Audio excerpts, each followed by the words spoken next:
This is the day that the Lord has made. Hey everyone, my name is Vanessa. I'm a Christian woman. I'm a single mom, doing my best to put God first and follow Jesus Christ as best as I can. I want to share with you all a book that I received the Christmas I was 9 years old.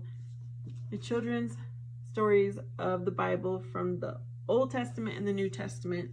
I've already recorded the entire Old Testament. I did one video per chapter. Now I'm in the New Testament.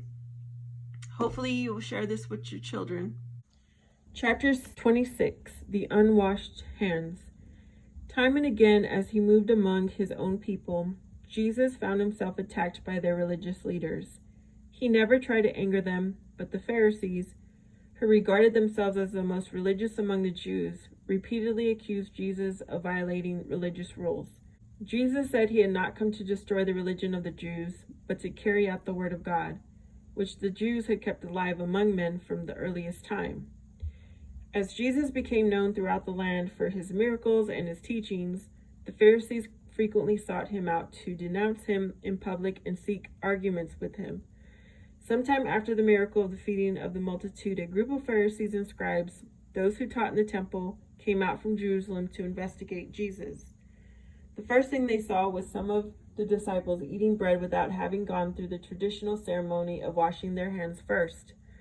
The Pharisees seized upon this immediately, for it was a strong tradition among the people that a man must wash his hands before eating, not only for cleanliness, but as a religious ceremony. This was only one of many complicated rules dealing with eating that had come to be regarded as commands of God. The Pharisees and scribes asked Jesus why his disciples dared violate the rule of hand washing. Jesus had no objection to washing before eating, but he knew his people had to learn the difference between a traditional rule made by man and the command of God. He had a great message from God, but the leaders could not grasp it because they were so bound up in petty rules. Jesus turned upon the Pharisees and called them hypocrites, men who do not really believe what they claim to believe. He recalled a prophecy from the Old Testament that such men would honor the Son of God with their lips, but would not give their hearts to him. He told the Pharisees that it was useless for men to pretend to worship so long as they taught rules made by men as laws of God. He accused them of laying aside the commands of God to follow mere man-made customs and traditions, such as the rules about washing pots and cups only in a certain way.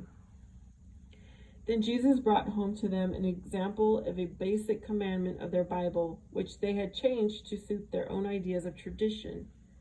He pointed out that Moses had commanded, "Honor thy father and thy mother," but, he said, the teaching of the Pharisees permitted a man to escape responsibility to his parents. Thus the simple act of the disciples eating with unwashed hands became a lesson.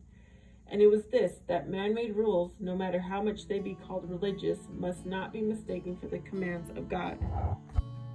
So that's the end of that chapter. I hope you enjoy. I will have a playlist of my Old Testament and the New Testament. If you liked, please subscribe, comment, and I hope to see you next time.